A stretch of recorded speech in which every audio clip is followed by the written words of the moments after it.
K Muraleedharan sir നമ്മുടെ സദസ്സിനെ അഭിമുഖീകരിക്കുന്നു. സർവാധരങ്ങളോടുകൂടി ക്ഷണിക്കുന്നു.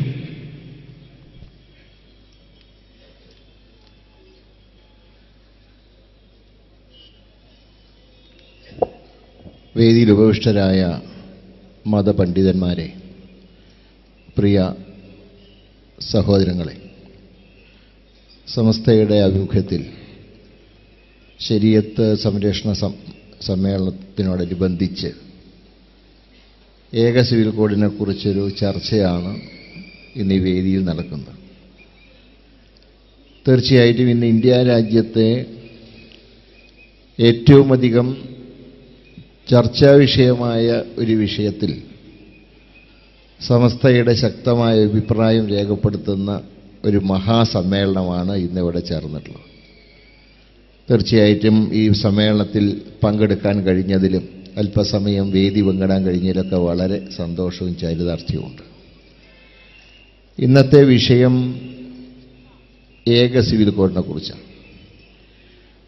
അതിലേക്ക് കടക്കുന്നതിന് മുമ്പ് ഇന്ത്യയുടെ സ്വാതന്ത്ര്യത്തിന് മുമ്പുള്ള ഒരു ചരിത്രത്തിലേക്ക് ഞാൻ നിങ്ങളുടെ ശ്രദ്ധ ക്ഷണിക്കുക.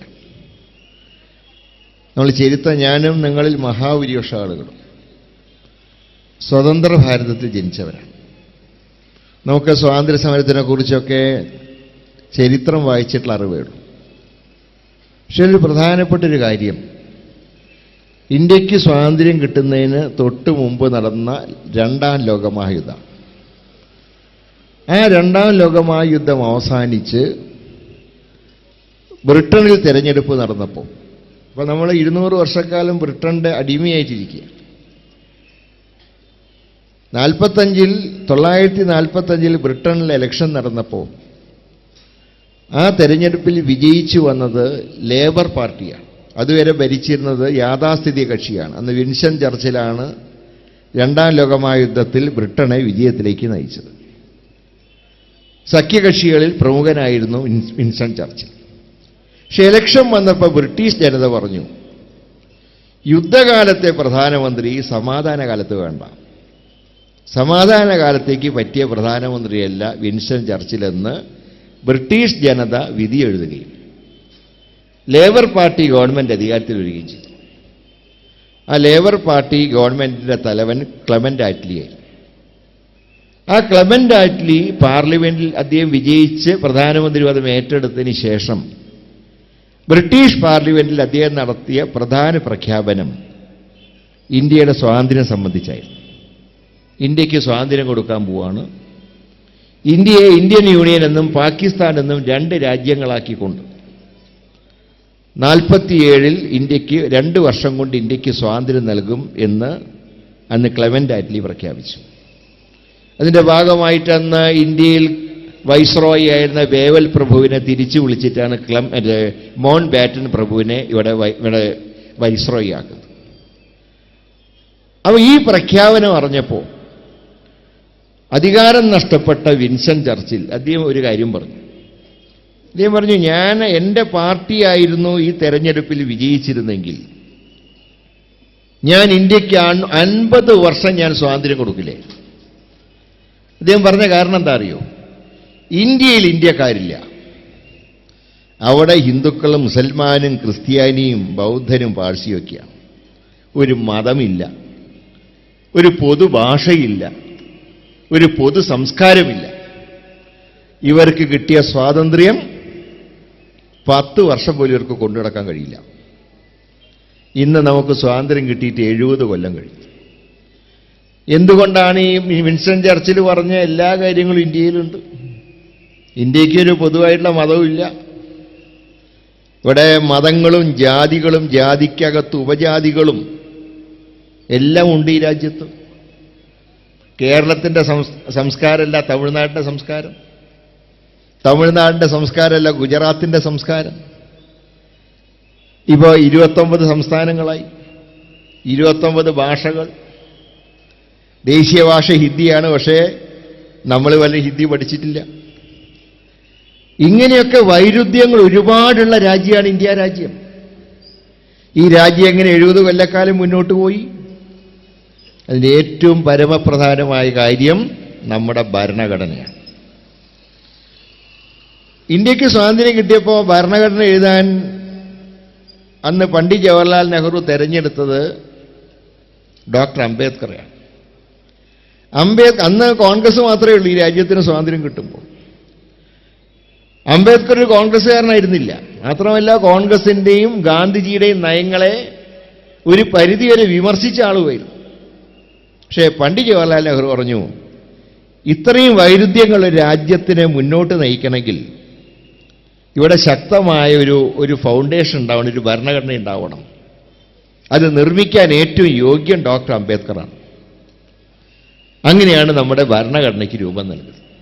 എന്താ നമ്മുടെ ഭരണഘടനയുടെ പ്രത്യേകത? എനിക്ക് എൻ്റെ വിശ്വാസം അനുസരിച്ച് ജീവിക്കാം.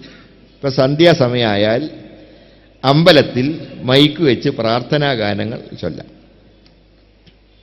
ഇസ്ലാം മതവിശ്വാസികൾക്കാണെങ്കിൽ സന്ധ്യയ്ക്ക് മൈക്കിലൂടെ വാങ്ങു കൊടുക്കാം. ക്രിസ്തീയ സഹോദരന്മാരാണെങ്കിൽ അവർക്ക് പള്ളിയിൽ സന്ധ്യാനേരത്ത് കൂട്ടമണി അടിക്കാം. അതിന് സ്വാതന്ത്ര്യം. ഇനി ഒരു വിശ്വാസമില്ലാത്ത ആൾക്ക് വേണമെങ്കിൽ നാളെ മുതലക്കുളത്ത് മൈക്ക് വെച്ച് ഭൗതികവാദം പ്രചരിപ്പിക്കാം. ഇത്രയും സ്വാതന്ത്ര്യമുള്ള ഒരു രാജ്യം ലോകത്ത് എവിടെയാണ്?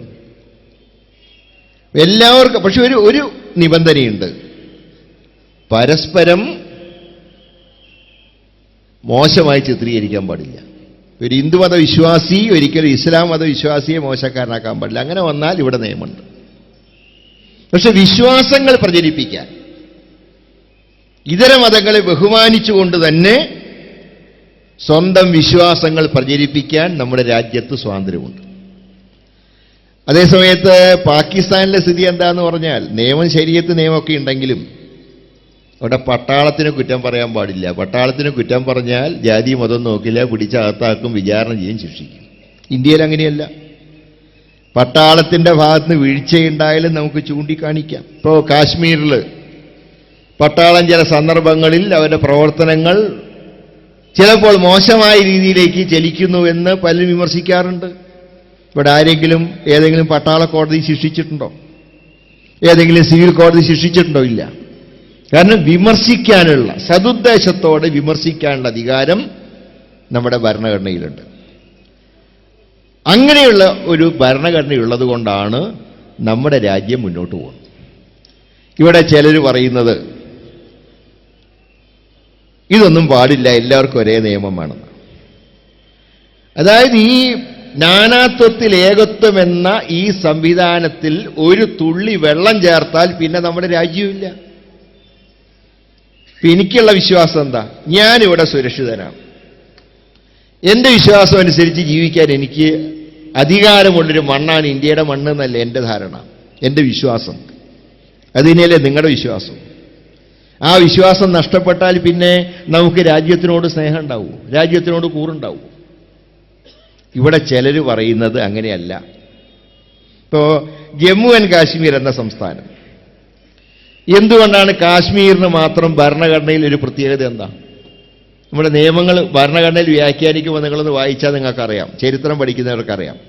ഒരു നിയമം വ്യാഖ്യാനിച്ചിട്ട് പറയുന്നത് ഈ നിയമം ഇന്ത്യയിലെ എല്ലാ സംസ്ഥാനങ്ങൾക്കും ബാധകമാണ്, ജമ്മു ആൻഡ് കാശ്മീർ ഒഴികെ. കാരണം എന്താ കാശ്മീരിൻ്റെ പ്രത്യേകത? പാകിസ്ഥാനോട് ചേർന്ന് കിടക്കുന്ന ഒരു സംസ്ഥാനം. പാകിസ്ഥാനിലെ ജീവിതം നേരിട്ട് കാണുന്നവരവർ. അപ്പോൾ അവർക്ക് ഞാൻ ഇന്ത്യയിലാണെന്നുള്ളതിന് ഒരു കരുത്ത് കൊടുക്കണ്ടേ, അവകാശങ്ങൾ സംരക്ഷിക്കണ്ടേ? അതിനാണ് കാശ്മീരിൽ ചില നിബന്ധനകളും ഒക്കെ ഇളവ് ചെയ്തു കൊടുത്തിട്ടുണ്ട്. അവർക്ക് കുറെ കൂടെ നമ്മളെക്കാൾ കൂടുതൽ അധികാരങ്ങളും കൊടുത്തിട്ടുണ്ട്. ഇപ്പം അവിടുത്തെ നിയമസഭ നമുക്ക് 5 കൊല്ലല്ലേ? ലോക്സഭയിൽ 5 കൊല്ലം കൂടുമ്പോൾ ഇലക്ഷൻ നടക്കുന്നു, നിയമസഭയിലേക്ക് 5 കൊല്ലം കൂടുമ്പോൾ തെരഞ്ഞെടുപ്പ് നടക്കുന്നു. പക്ഷേ ജമ്മു കാശ്മീർ ഉൾപ്പെട്ട ജമ്മു ആൻഡ് കാശ്മീരിൽ 6 കൊല്ലത്തേക്കാണ് ഇലക്ഷൻ. 6 കൊല്ലം കാലാവധി. കാരണം ജമ്മു കാശ്മീർ എന്ന് പറയുമ്പോൾ നമ്മൾ സാധാരണ ഇത് ഒരു സംസ്ഥാനമല്ല, 2 പ്രദേശങ്ങളാണ്, 2 സംസ്കാരങ്ങളാണ്, 2 മതങ്ങളാണ് 2 ഭാഗത്തും. ഇതിൻ്റെ ഒരു കോർഡിനേഷനാണ് ജമ്മു ആൻഡ് കാശ്മീർ എന്ന് പറയുന്നത്. അപ്പോൾ ജമ്മുവിലും കാശ്മീരിലെയും ജീവിത രീതി 2ആണ്. ഭാഷയ്ക്കും വ്യത്യാസമുണ്ട്. ജമ്മുവിൽ പൂർണ്ണമായിട്ട് ഹിന്ദിയാണെങ്കിൽ കാശ്മീരിൽ കാശ്മീരി ഭാഷയുണ്ട്. അപ്പൊ എങ്ങനെ വൈരുദ്ധ്യങ്ങളുള്ള രണ്ട് പ്രദേശങ്ങളെ കൂട്ടിയോജിപ്പിച്ചൊരു സംസ്ഥാനമാക്കിയപ്പോൾ അവർക്ക് ചില പ്രിവിലേജ് കൊടുത്തിട്ടുണ്ട്, ചില അവകാശങ്ങൾ കൊടുത്തിട്ടുണ്ട്. ആ അവകാശങ്ങൾ കൊണ്ടാണ് കാശ്മീരിലെ ജനത ഇന്നും ഇന്ത്യയിൽ ഉറച്ചു നിൽക്കുന്നത്. അതുകൊണ്ടല്ലേ? ഞാൻ ചോദിക്കട്ടെ, ഇപ്പോൾ ഞാൻ ഏറ്റവും അധികം കാശ്മീർ ജനതയെ ബഹുമാനിക്കുന്നതിൻ്റെ കാരണം എന്താ അറിയോ? അവിടെ ഇലക്ഷൻ നടക്കുമ്പോൾ എപ്പോഴും തീവ്രവാദികൾ വരും തോക്കുമായിട്ട്. അവർ പറയുന്നത് എന്താ? നിങ്ങൾ ആരെങ്കിലും പോയിട്ട് വോട്ട് ചെയ്താൽ നിങ്ങളെ വെടിവെച്ചു പോലും. അങ്ങനെയുള്ള കാശ്മീരിലെ പോളിംഗ് ശതമാനം എത്രയോ? 62%. ആ 62% എന്ന് പറയുമ്പോൾ നമ്മളിവിടെ ചിലപ്പോൾ 80% ഒക്കെ ഉണ്ടാവും. നമ്മൾ 62 പോരല്ലോ. പോരല്ലോ എന്ന് വെച്ചാൽ അവിടെ തോക്ക് ചൂണ്ടി നിൽക്കുകയാണ് തീവ്രവാദി. നീ വോട്ട് ചെയ്യാൻ പോയാൽ നിന്നെ കൊല്ലുന്നത്. നമ്മുടെ ഇവിടുത്തെ സ്ഥിതി എന്താ? നിങ്ങൾ വന്നൊന്ന് വോട്ട് ചെയ്യുക, നിങ്ങൾക്ക് അന്നത്തെ ദിവസം ശമ്പളത്തോടുകൂടി അവധി തരാമെന്ന് പറഞ്ഞാലും ചെല്ലു പറയോ ഏതായാലും 3-4 ദിവസത്തെ അവധി ഉണ്ടല്ലോ, പിന്നെ വോട്ട് ചെയ്തിട്ട് ആര് ജയിച്ചാലെന്താ തോറ്റാലെന്താ, എന്നാൽ പിന്നെ നാട്ടിൽ പോയിട്ട് നിൽക്കുക. ഇപ്പോൾ തിരുവനന്തപുരത്ത് എൻ്റെയൊക്കെ നിയോജകമണ്ഡലത്തിലെ പോളിംഗ് ശതമാനം 68%. കാരണം അവിടെ നമ്മളിവിടെ എല്ലാ സൗകര്യവും ചെയ്തു കൊടുത്തിട്ടും 2-3 ദിവസത്തെ ലീവ് കിട്ടുമ്പോൾ എന്നാൽ പിന്നെ വോട്ട് ചെയ്യേണ്ടെന്ന് വയ്ക്കുന്ന ആൾക്കാരാ. നേരെ മറിച്ച് കാശ്മീരിലെന്താ? വോട്ട് ചെയ്താൽ നിങ്ങളെ കൊല്ലുമെന്ന് പറഞ്ഞ് തീവ്രവാദികൾ തോക്കി ചൂണ്ടി നിൽക്കുമ്പോഴും ഞാൻ മരിച്ചാലും എൻ്റെ രാജ്യത്ത് ജനാധിപത്യം നിലനിൽക്കണം എന്ന ആ വിശ്വാസം കാശ്മീരിലെ വോട്ടർമാർക്കുള്ളതുകൊണ്ടല്ലേ. അതിൽ ജാതി മതമുണ്ടോ? തീവ്രവാദികളുടെ തോക്കിന്റെ മുമ്പിൽ എല്ലാവരും ഹിന്ദുക്കളാണെങ്കിലും മുസൽമാനാണെങ്കിലും നെഞ്ചി വിരിച്ചു നിന്നുകൊണ്ടാണ് പോളിംഗ് ബൂത്തിൽ ചെന്ന് വോട്ട് ചെയ്യുന്നത്. ആർക്ക് വോട്ട് ചെയ്താലും ജനാധിപത്യമല്ലേ. എന്തുകൊണ്ടാണ് കാശ്മീരിലെ ജനത ഇത്രയും റിസ്ക് എടുക്കാൻ കാരണം എന്താ? എനിക്ക് ഏറ്റവും സുരക്ഷിതമായി ജീവിക്കാൻ കഴിയുന്ന രാജ്യം ഇന്ത്യയാണെന്നുള്ള വിശ്വാസമുള്ളതുകൊണ്ടല്ലേ. ആ വിശ്വാസത്തിന് ക്ഷീണമേറ്റാലോ പിന്നെ ഇന്ത്യയിൽ നിൽക്കാൻ ആഗ്രഹിക്കൂ. അതുകൊണ്ടാണ് പറയുന്നത് ഏക സിവിൽ കോഡ് ശരിയല്ല, അത് ഈ രാജ്യത്ത് നടപ്പാക്കാൻ സാധ്യമല്ല എന്ന് നമ്മൾ ഏകസ്വരത്തിൽ പറയുന്നതിൻ്റെ കാരണം അത് തന്നെയാണ്. മറ്റൊന്നിലേക്കും പോകേണ്ട കാര്യമില്ല. ഇവിടെ നേരത്തെ എൻ്റെ മുൻ പ്രാസംഗികൻ പറഞ്ഞൊരു കാര്യമുണ്ട്. ഷബാനു കേസിൽ ശരീഅത്ത് നിയമം ചോദ്യം ചെയ്യപ്പെട്ടു. അന്ന് പാർലമെന്റ് അംഗമായിരുന്ന ബെനത്തുവാല സാഹിബ്, വെള്ളിയാഴ്ച ദിവസങ്ങളാണ് അനൗദ്യോഗിക പ്രമേയങ്ങളുടെ ദിവസം, അന്ന് ഒരു അനൗദ്യോഗിക പ്രമേയം കൊണ്ടുവന്നു ശരീഅത്ത് നിയമം സംരക്ഷിക്കാൻ. അന്ന് പ്രധാനമന്ത്രിയായിരുന്ന ശ്രീ രാജീവ് ഗാന്ധി പറഞ്ഞു ഗവൺമെന്റ് കൊണ്ടുവരാൻ പ്രമേയം, ശരീഅത്ത് നിയമം സംരക്ഷിക്കേണ്ടത് ഈ രാജ്യത്തെ ഗവൺമെന്റിന്റെ ചുമതലയാണ്, അത് ഞങ്ങൾ നിർവഹിക്കാമെന്ന് പറഞ്ഞിട്ടാണ് ശരീഅത്ത് നിയമം സംരക്ഷിക്കുന്ന ഔദ്യോഗിക പ്രമേയം ശ്രീ രാജീവ് ഗാന്ധി പാർലമെന്റിൽ കൊണ്ടുവന്ന് പാസാക്കിയത്. അതുകൊണ്ടാണ് നമ്മുടെ രാജ്യത്തിന് ഇന്നും മതേതരത്വത്തിന്റെ ഒരു പ്രതിച്ഛായയുള്ളത്. എന്നാൽ ബാബറി മസ്ജിദിന്റെ തകർച്ച പ്രതിച്ഛായയ്ക്ക് കോട്ടമുണ്ടാക്കി. അത് തകർത്തവരുടെ ലക്ഷ്യം എന്തായിരുന്നു? തങ്ങളുടെ ആശയങ്ങൾ പ്രചരിപ്പിക്കുക എന്നുള്ള ലക്ഷ്യമായിരുന്നു. അത് നമുക്ക് പറ്റിയൊരു പാളിച്ച, അത് തടയാൻ കഴിഞ്ഞില്ല. ഇവരുടെ ജനാധിപത്യവാദികളാണെന്ന് തെറ്റിദ്ധരിച്ചുകൊണ്ട് പറ്റിയ ഒരബദ്ധമാണത്. പക്ഷെ അതുകൊണ്ട് എന്ത് പറ്റിയ ഒരു ചരിത്ര സ്മാരകം ഇല്ലാതായി. അത് തന്നെ നമ്മുടെ രാജ്യത്തിനെ എന്തുമാത്രം ദോഷകരമായിട്ട് ബാധിച്ചു. വിദേശ രാജ്യങ്ങളുടെ ഇടയിൽ തന്നെ ഇന്ത്യയെ പറ്റി അതുവരെ ഉണ്ടായിരുന്ന ഒരു പ്രതിച്ഛായയ്ക്ക് കോട്ടം പറ്റിയില്ലേ. അത് നമുക്ക് ഇനിയും അതുപോലെ പ്രതിച്ഛായയ്ക്ക് കോട്ടമുണ്ടാകുന്ന പ്രവർത്തനങ്ങൾ ഒരിക്കലും നമ്മുടെ ഭാഗത്തുനിന്നുണ്ടാവാൻ പാടില്ല. അതുകൊണ്ടാണ് നമ്മളെല്ലാം ഏകസ്വരത്തിൽ പറയുന്നത് ഏകീകൃത സിവിൽ കോഡ് നമുക്ക് സാധ്യമല്ല. ഇതിപ്പോ അങ്ങനെ പെട്ടെന്ന് പാസ്സാക്കാനൊന്നും പറ്റുമൊന്നുമില്ല കേട്ടോ. ഇത് പാസ്സാക്കണമെങ്കിൽ പാർലമെന്റിന്റെ ഇരു സഭകളിലും 2/3 ഭൂരിപക്ഷം വേണം. മൊത്തം സംസ്ഥാനത്തിന്റെ പകുതിയിൽ കൂടുതൽ നിയമസഭകൾ ഇത് പാസ്സാക്കുമ്പോൾ അത് ഏതായാലും ദൈവസഹായം കൊണ്ട് ഇപ്പം നടക്കില്ല. കാരണം ഇത് കൊണ്ടുവരാൻ ആഗ്രഹിക്കുന്നവർക്ക് രാജ്യസഭയിൽ കേവല ഭൂരിപക്ഷം പോലുമില്ല. ഇന്ത്യയിലെ സംസ്ഥാനങ്ങളുടെ 1/3 മാത്രമേ ഇവർ ഇപ്പോൾ അധികാരത്തിലുള്ളൂ. പക്ഷെ ഒരു കാര്യം നമ്മൾ ശ്രദ്ധിക്കേണ്ടത്, ഇത് ഇനി കൂടാതെ നോക്കണം. ഇപ്പോൾ ഒരു കുഴപ്പമില്ല, ദൈവം സഹായിച്ചു. ഇനി ഇവരുടെ ലക്ഷ്യം എന്താ? ഇപ്പം ഇത് ആഗ്രഹിക്കുന്നവരല്ല, ഞാൻ ആരെയും പേരൊന്നും പറയുന്നില്ല, ആരാന്ന് എനിക്ക് പറയാം, നിങ്ങൾക്ക് പറയാം. അതിനും കൂടെ വ്യക്തമായി പറഞ്ഞാൽ RSS സംഘപരിവാർ ശക്തികൾ തന്നെ. ഇവർ മൂടി വെച്ചിട്ട് കാര്യമൊന്നുമില്ല. ഇവരാരും തന്നെ ഹിന്ദുമത വിശ്വാസം അനുസരിച്ച് ജീവിക്കുന്നവരുമല്ല. ഒരു ഹിന്ദുമതത്തിൽ ഇപ്പോൾ രാമായണം എടുത്താൽ, ഞാനൊക്കെ എൻ്റെ കുട്ടിക്കാലത്ത് രാമായണം നന്നായിട്ട് വായിച്ച് പഠിച്ചിട്ടുള്ളതാണ്. അതുകൊണ്ട് തന്നെയാണ് ഞാനൊരു മതേതരവാദിയായിട്ടുള്ളത്. രാമായണത്തിൽ പറയുന്ന എന്താ? ശ്രീരാമൻ എവിടെയുണ്ട് അവിടെ അയോധ്യ എന്നാണ് പറയുന്നത്. ശ്രീരാമൻ കാട്ടിലാണെങ്കിലും അത് അയോധ്യയാണ്. അല്ലാതെ ഇങ്ങനെ ഇഞ്ചി വെച്ച് അമ്പലവും പള്ളി ഏതായാലും വ്യത്യാസമൊന്നും ഒരു പുരാണത്തിലും പറഞ്ഞിട്ടില്ല. ശ്രീരാമൻ അത് രാമലക്ഷ്മണന്മാർ വനത്തിലേക്ക് പോകുമ്പോൾ, സീതയും കൊണ്ട് വനത്തിൽ പോകുമ്പോൾ ലക്ഷ്മണന്റെ അമ്മ സുമിത്ര വിളിച്ചു പറയുന്നുണ്ട്, നീ ശ്രീരാമനെ ദശരഥനായി നിന്റെ അച്ഛനായിട്ട് കണക്കാക്കണം, സീതയെ ഞാനായി അതായത് നിന്റെ അമ്മയായിട്ട് കണക്കാക്കണം, ശ്രീരാമൻ എവിടെയാണോ അവിടെ നീ അയോധ്യയായിട്ട് കണക്കാക്കണം. അങ്ങനെയുള്ളവരാണ് രാമന്റെ മറ്റേ കൊട്ടാരം ഉണ്ടായിരുന്ന സ്ഥലത്ത് പള്ളി പണിതു എന്നിട്ട് കുഴപ്പമുണ്ടാക്കി. ഇവരാരും ദൈവം സഹായിച്ച് രാമായണം വായിച്ചിട്ടുള്ളവരല്ല. വായിച്ചിട്ടുണ്ടെങ്കിൽ ഈ അബദ്ധമൊട്ട് കാണിക്കൂല. അപ്പൊ അങ്ങനെയുള്ള ശക്തികൾ ഇപ്പോൾ അവർ ലക്ഷ്യമിടുന്നത് രാജ്യസഭ പതുക്കെ ഭൂരിപക്ഷം ഉണ്ടാക്കുക, സംസ്ഥാനങ്ങളിൽ പകുതിയിൽ കൂടുതൽ സംസ്ഥാനങ്ങളിൽ ഇവർ നേരിട്ട് ഭരിക്കുകയോ ഇവരുടെ നിയന്ത്രണമുള്ള ഗവൺമെന്റുകൾ ഉണ്ടാക്കുക, അങ്ങനെ ഏക സീൽ കോഡ് രാജ്യത്ത് നടപ്പാക്കുക. ഇതിനെ തടയേണ്ട ഉത്തരവാദിത്തം എല്ലാ ജനാധിപത്യ മതേതര കക്ഷികൾക്കുണ്ട്. രാഷ്ട്രീയമല്ല ഞാൻ പറയുന്നത്, ചില യാഥാർത്ഥ്യങ്ങളാണ്. കാരണം ഇത് തടയണ്ടേ? എനിക്കും നിങ്ങൾക്കും ഈ മണ്ണിൽ ജീവിക്കാനുള്ള അവകാശത്തിന്റെ കടക്കിൽ ആര് കത്തിവെച്ചാലും, ഏത് പാർട്ടിയാണെങ്കിലും, അത് നമുക്ക് അനുവദിക്കാൻ സാധ്യമല്ല. അപ്പൊ അങ്ങനെയുള്ള സാഹചര്യത്തിൽ ഇതിന്റെ കടക്കൽ കത്തിവെക്കാൻ വരുന്ന ശക്തികളെ ഒന്നിച്ചെതിർത്ത് തോൽപ്പിച്ചുകൊണ്ട് നമ്മുടെ രാജ്യത്തിനെ എന്നും നിലനിർത്തും. അപ്പൊ ഇനി ഞാനും നിങ്ങളൊന്നും സ്വാതന്ത്ര്യ സമരത്തിൽ പങ്കെടുത്തവരല്ല, നമ്മളൊക്കെ സ്വതന്ത്ര ഭാരതത്തിൽ ജനിച്ചവരാ. പക്ഷെ നമ്മൾ ഈ സ്വതന്ത്ര ഭാരതത്തിൽ ജനിക്കാൻ വേണ്ടി എല്ലാം നഷ്ടപ്പെടുത്തിയ ഒരു വലിയ ജനവിഭാഗമുണ്ട്, നമ്മുടെ മുൻഗാമികൾ. അവരാണ് നമുക്ക് ഈ സ്വാതന്ത്ര്യത്തിന്റെ ഭദ്രദീപം സമ്മാനിച്ചത്.